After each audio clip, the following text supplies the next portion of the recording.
Saya tidak bisa mengatakan bahwa sekarang sudah baik.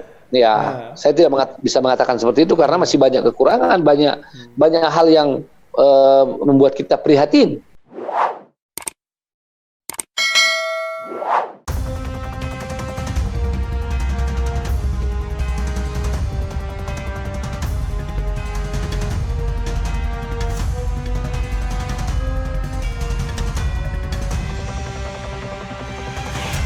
Ya, Ustadz, pertanyaannya adalah bagaimana kalau dua itu diakomodir?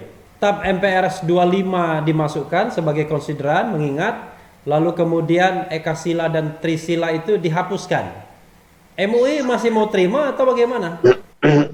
Kalau MUI sudah bulat tidak menerima, tetap menolak. Kenapa? Karena selain dua hal tersebut yang sangat mendasar, MUI dengan masukan para ahli, ya, terutama ahli-ahli hukum tata negara, ya, dan ahli-ahli hukum lainnya juga mengatakan bahwa RUU ini bermasalah, ya, dan kita tidak perlukan karena misalnya membuka tafsiran tunggal bagi pemerintah, ya, yang nanti akan dengan mudah menilai salah orang lain, ya, masyarakat dan bangsa yang tidak sama pandangannya. Apalagi yang lebih penting bagi kami sebetulnya dengan kekeliruan atau barangkali dalam tanda petik, ya, quote and quote, kecerobohan itu, ya, bagi kami ini sudah sulit untuk dimaafkan.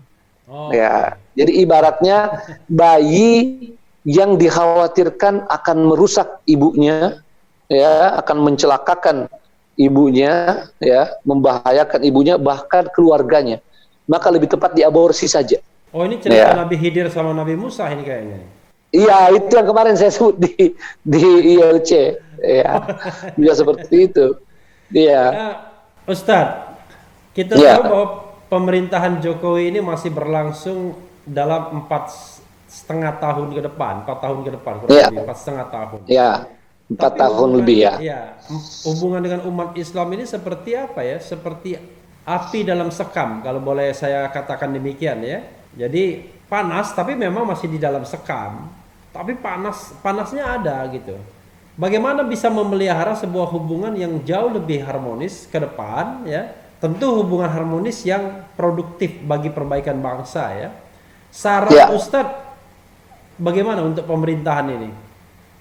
Sebetulnya tidak terlalu sulit kalau pemerintah dalam hal ini presiden, ya, mau melakukan dialog, ya, dialog nasional dengan tokoh-tokoh Islam dan tidak mengapa, termasuk tokoh-tokoh kebangsaan dan tokoh-tokoh agama lain, ya, tidak ada masalah.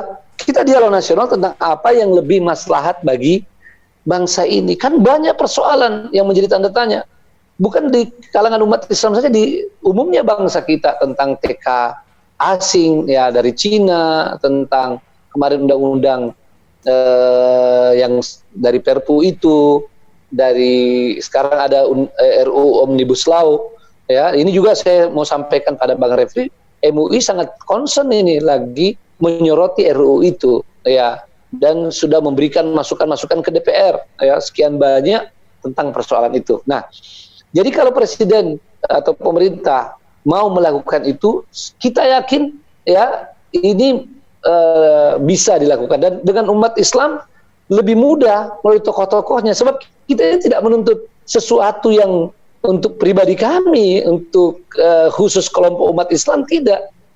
Lebih banyak itu adalah kemaslahatan bangsa, atau umumnya adalah tentang kemaslahatan bangsa dan negara ini, ya, ya, di mana, ya, umat Islam tentu juga otomatis karena mayoritas dari penduduk negeri ini.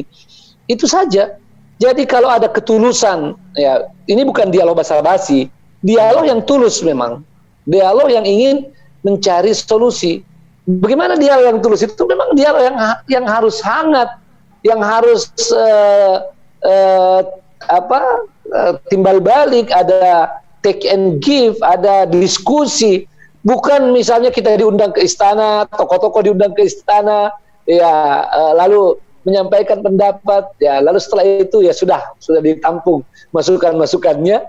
Setelah itu kita tidak tahu, ya, apa sebetulnya yang menjadi poinnya, apa sarannya diterima atau tidak diterima, kan ini harus ya, dan kita ini diingatkan lagi dengan peristiwa RUU HIP tentang apa yang dilakukan para pemimpin negeri ini di masa lampau, terutama menjelang kemerdekaan, lalu di awal-awal Orde Lama, ya, di mana dialog itu begitu indah, ya, untuk persatuan dan kemaslahatan bangsa. Jadi itu intinya, kuncinya Bang Refli, dialog, ya. Memang dialog ini adalah jembatan emas, ya, untuk itu, ya. Nah, sekarang kalau itu tidak dilakukan, ya, maka seperti kata Bang Refli, akan selalu terasa ada ganjalan, ya. Tapi Ustadz, terkesan bahwa biasanya pemerintah, ya, pengalaman saya juga, yang diajak dialog itu biasanya yang sepemahaman saja, yang perlu saja, yang political performance atau pendapat-pendapatnya itu banyak mengkritik pemerintah, biasanya nggak diajak dialog gitu. Pengalaman Ustadz. Ya, pengalaman kita juga banyak tentang itu. Waktu menjelang 212, ya, itu kan sebetulnya kita sejak awal sudah menawarkan solusi. Tidak perlu ada demo besar-besaran itu. Kalau presiden mau dialog, ya, bikin dialog nasional, ya. Nah, lalu kemudian kita lihat bergelombang orang-orang diundang ke istana.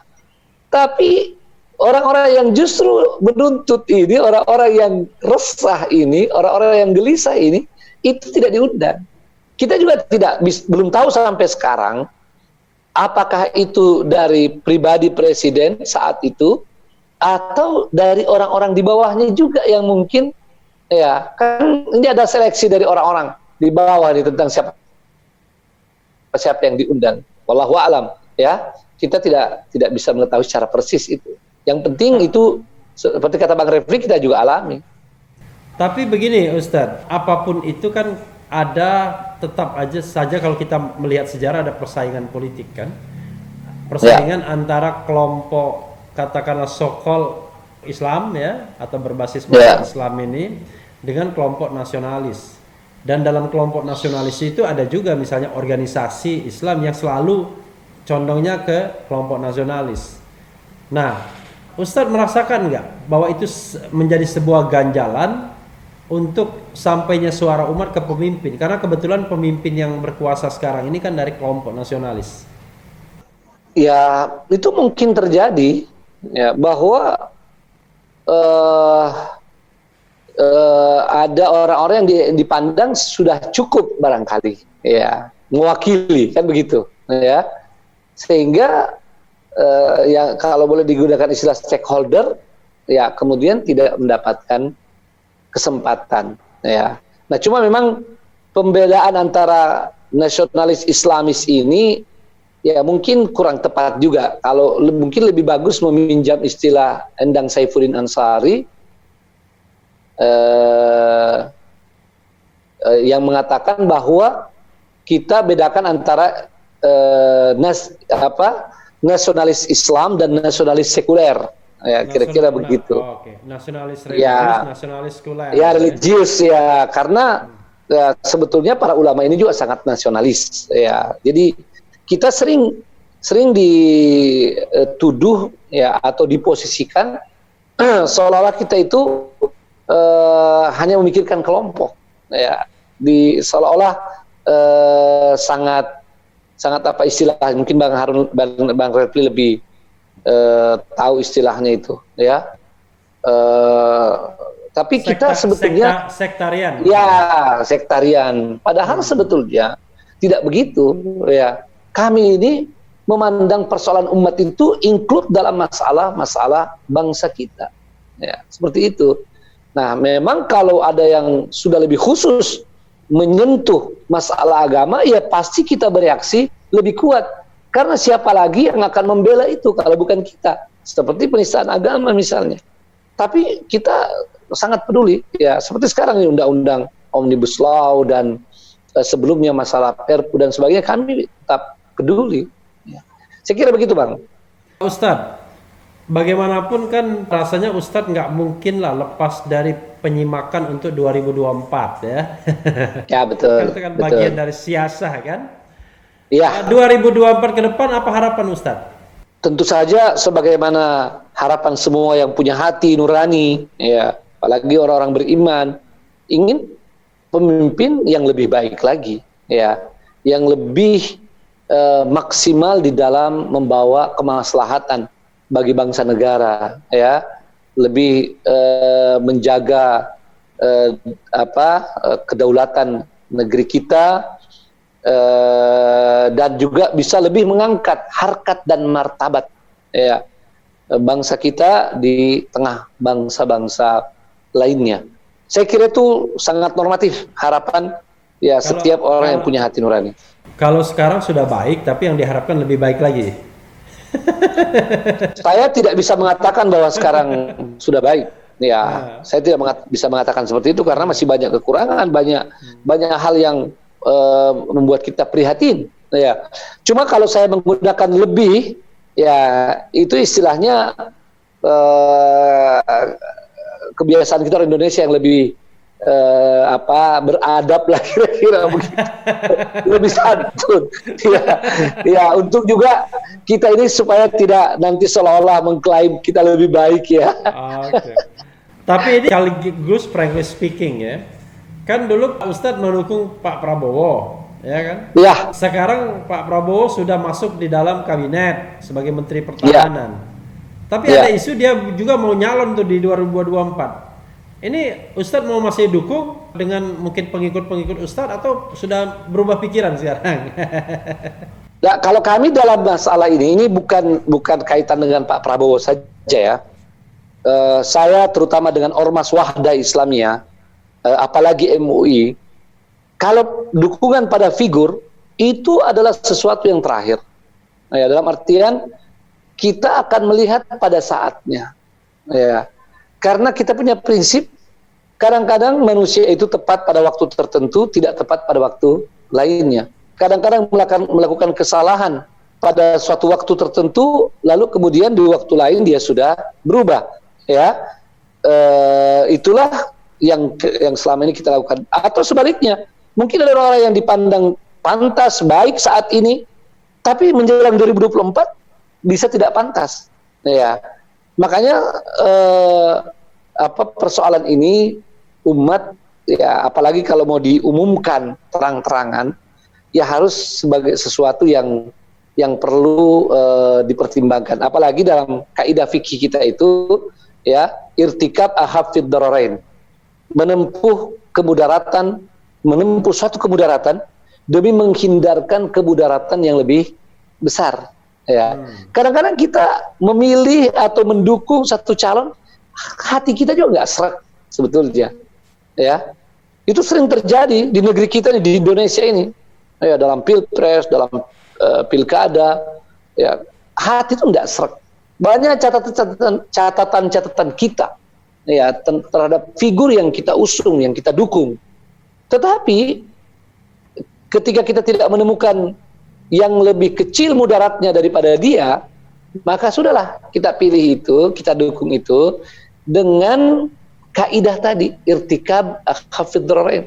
Ya, kita ambillah yang paling sedikit mudaratnya. Dalam pandangan kita tentu sebagai manusia, ya, sebagai ulama, yang hakikatnya hanya Allah SWT yang tahu. Ya, beristihad. Ustadz ingin mengatakan 2019 kemarin Pak Prabowo lebih sedikit mudaratnya dibandingkan Pak Jokowi gitu ya. Nah, ada istilah dalam bahasa Arab, wallabibu bil isyarati yafhamu. Orang cerdas dengan isyarat sudah paham. Tetapi kalau di channel Refli Harun itu harus dinyatakan. Ya, kan orang ahli tata negara tahu perbedaan bisa terjadi. Ya. Ustadz paham nggak kenapa itu terjadi? Kenapa Ustadz kemudian menimbang soal mudaratnya, bukan soal manfaatnya? Karena apa? Karena presidensial threshold, Ustadz. Ya. Nah, itu masalahnya. Kenapa MUI tidak pernah bicara mengenai penolakan terhadap presidensial threshold, Ustadz? Padahal itu kan pangkal persoalan kenapa kemudian bibit pemimpin ini di stop di awal. Lalu Ya. saya mengatakan terus terang nih Ustaz, saya mau nitip sama MUI. MUI mbok yang ngomong mengenai penolakan presidensial threshold. Karena Ya. kalau masih ada presidensial threshold, itu kartel politik besar itu nanti Ya. akan memborong semua partai politik. Bahkan Ya. kalau tidak salah ketua MPR ya pernah ngomong, mudah menguasai Ya. politik Indonesia, cukup dengan 9 triliun. Ya. Di mana 1 triliun kepada masing-masing ketua umum partai politik selesai. Bahkan tidak Ya. perlu 9 triliun, cukup 6 triliun saja. 3 triliun Ya. itu nggak usah, itu untuk calon yang katakanlah calon pendamping saja. Nah, saya pengen nitip tuh ke Majelis Ulama Indonesia karena ini mudaratnya luar biasa Ustadz, presidensial threshold ini.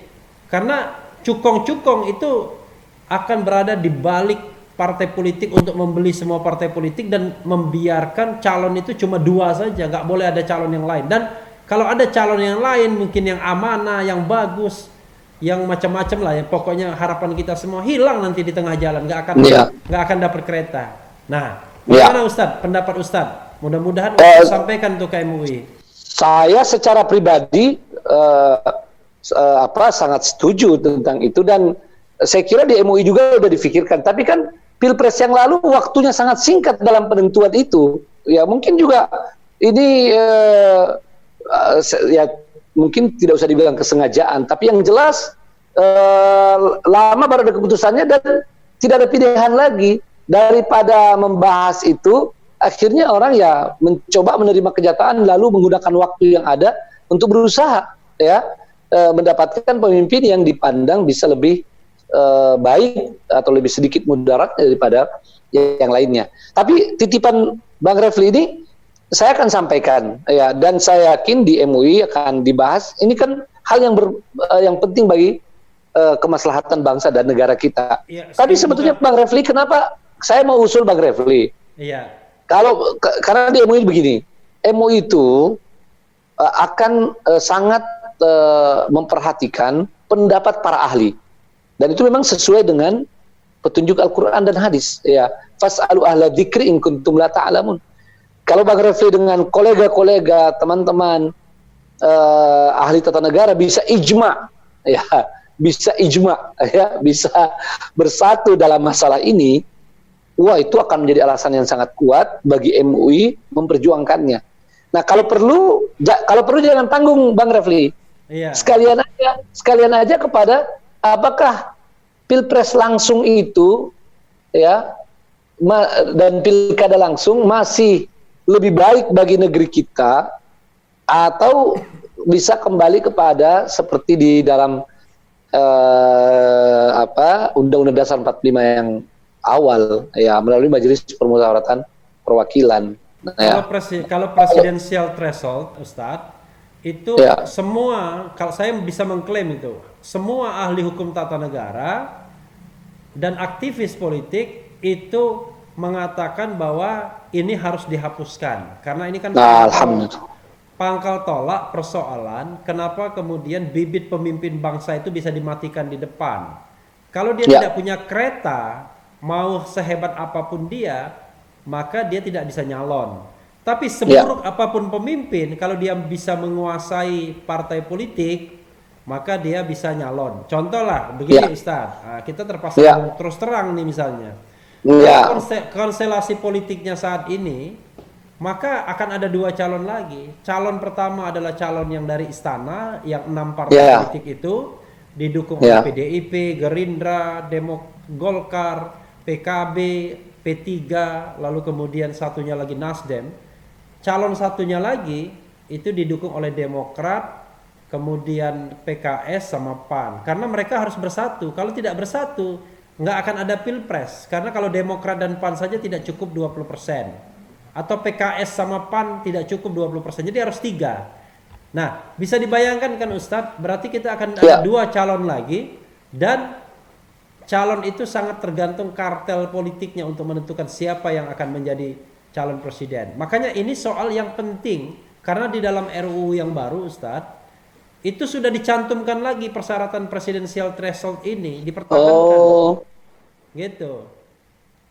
Iya. Begitu Ustadz. Jadi Oke, bisa baik. bayangkan kan? Kalau begitu, Nah, gitu. langkah awal kami perlu dapat masukan tertulis, Bang, ya tentang hal ini. Jadi kalau bisa disampaikan oleh Bang Refli, syukur-syukur kalau misalnya disebutkan bahwa itu pendapat sekian banyak ahli hukum tata negara, itu saya yakin akan dibahas. Nanti saya sampaikan videonya di channel Refli Harun itu lengkap itu pembahasannya. Iya, ya, baik.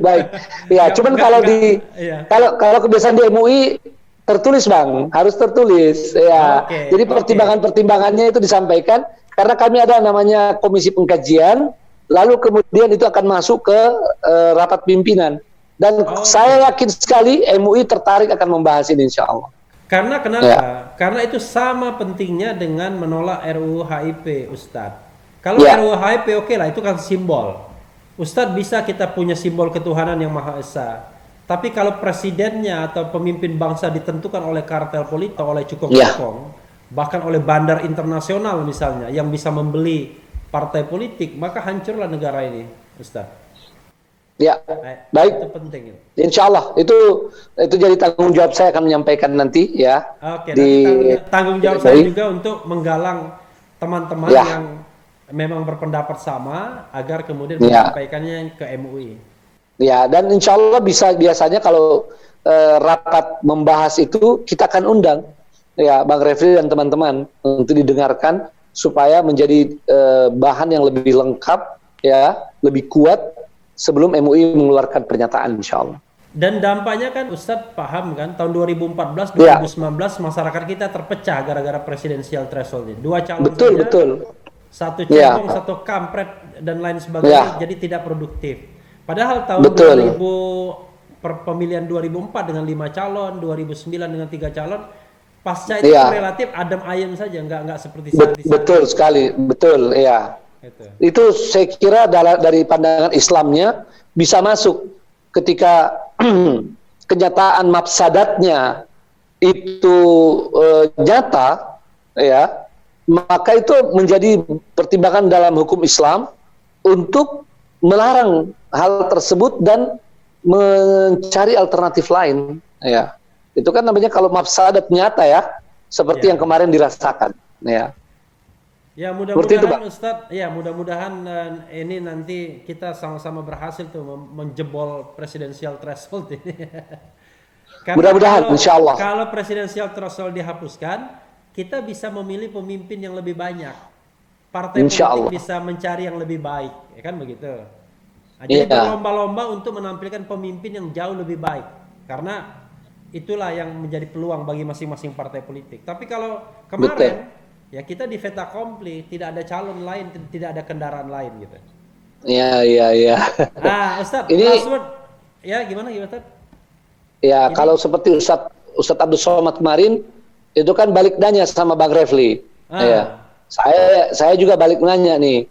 Kemarin tuh kenapa Mahkamah Konstitusi ya yang dianggap pandito ini meloloskan PT itu? Ya, Presiden threshold itu. Nah ini menarik ini ya, dan jawabannya agak panjang sedikit, walaupun sudah ada di video saya. Gini Ustadz. Oh ya. MK itu mengatakan 2 hal. Saya tidak boleh suzon ya, husnuzon saja.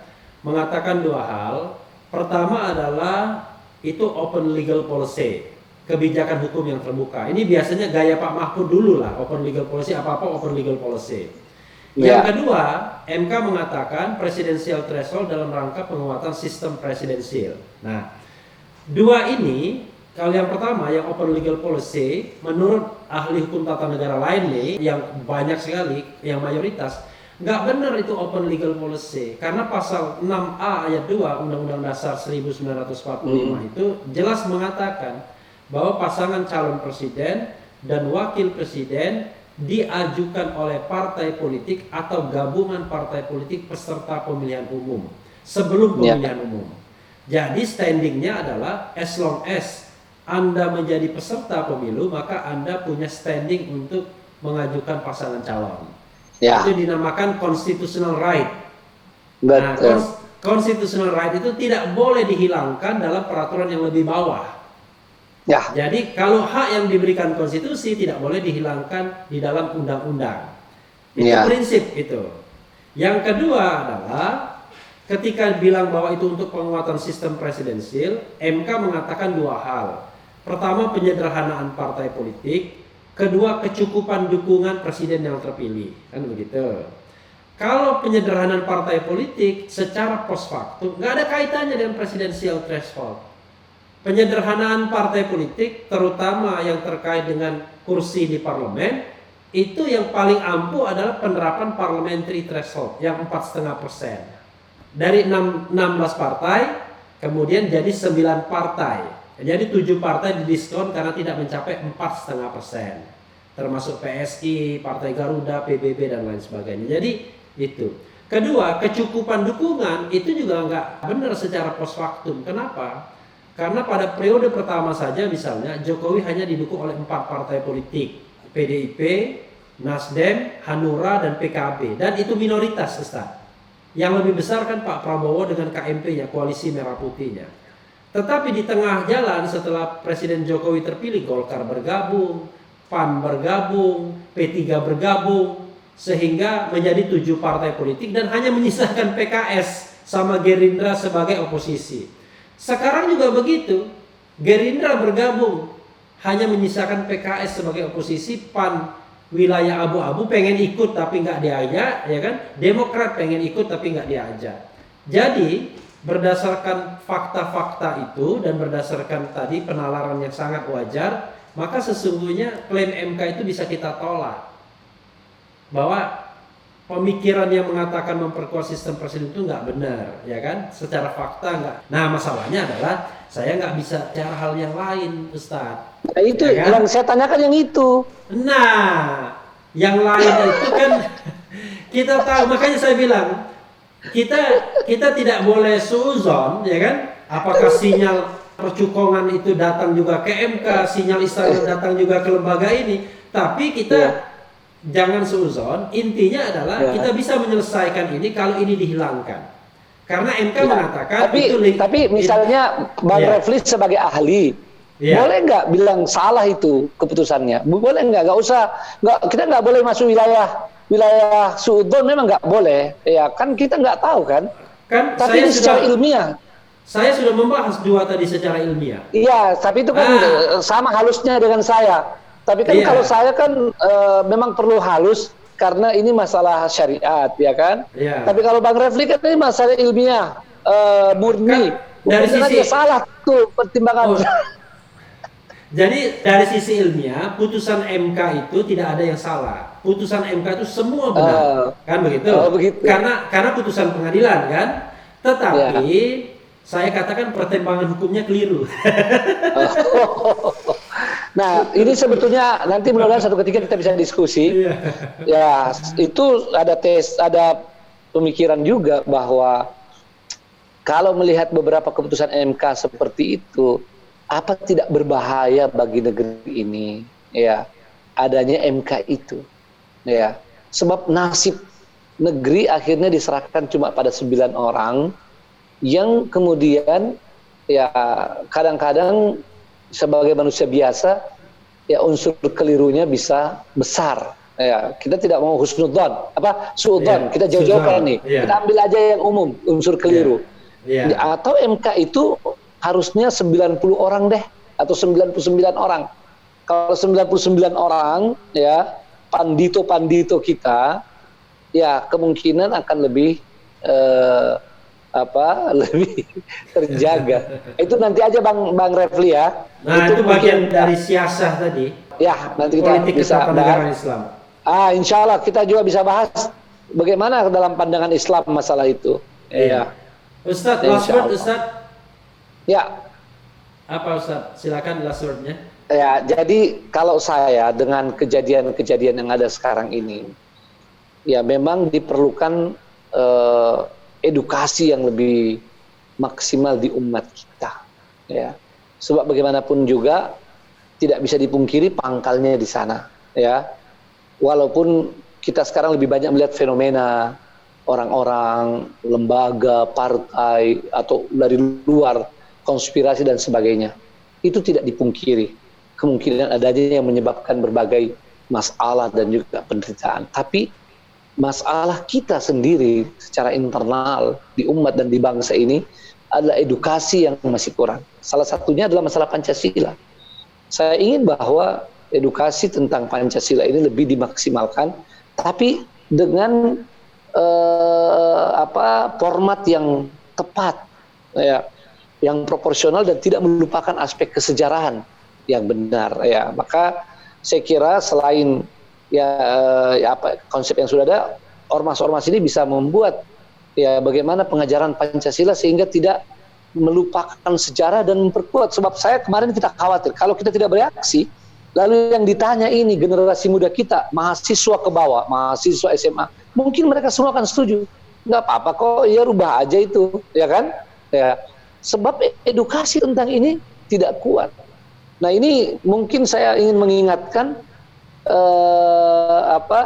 last point ini ya, kalau dalam last chance juga ini adalah merupakan kesempatan terakhir kita di generasi yang sekarang ini. Alhamdulillah masih bisa fight ya, tapi kalau kita lalai lagi sementara orang lain terus mengkader, mengedukasi ya orang-orang anak-anaknya yang menjadi sekuler, ateis, maka bisa periode berikutnya ini bisa hilang. Wa na'udzubillahi min dzalik.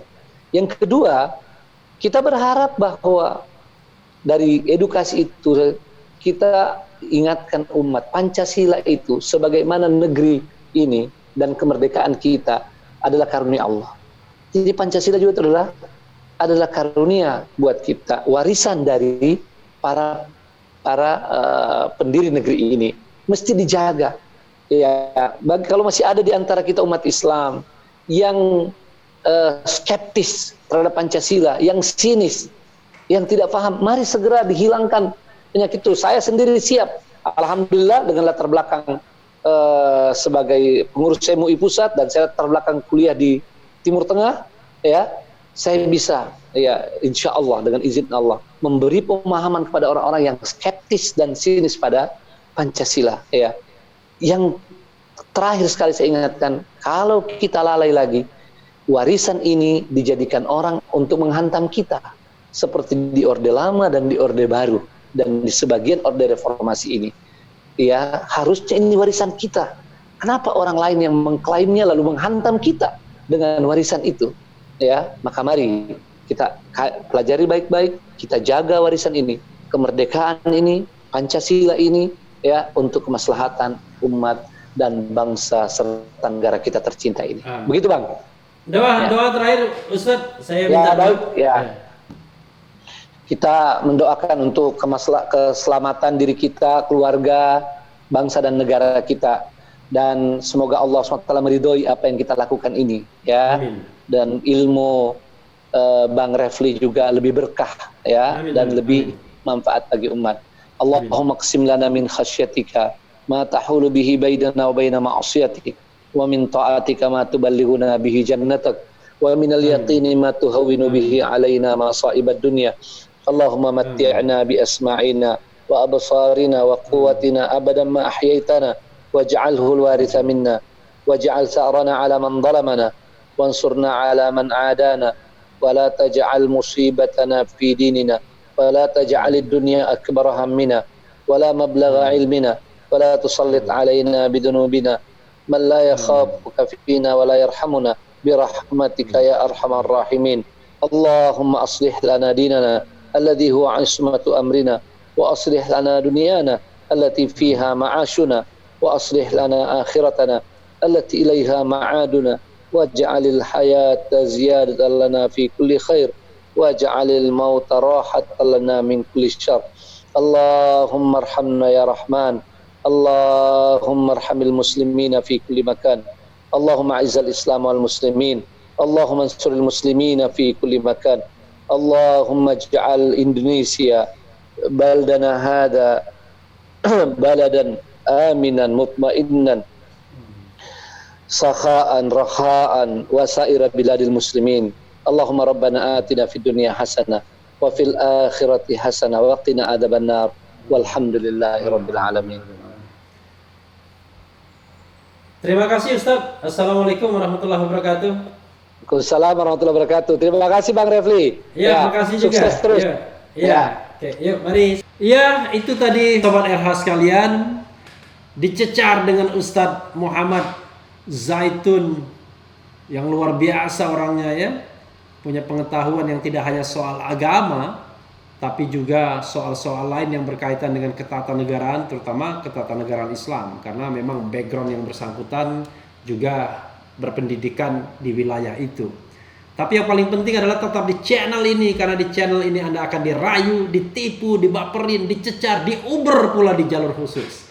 Karena channel ini adalah channel yang membenci, memeras, dan mengancam. Jangan lupa subscribe, like, comment, and share. Ciao.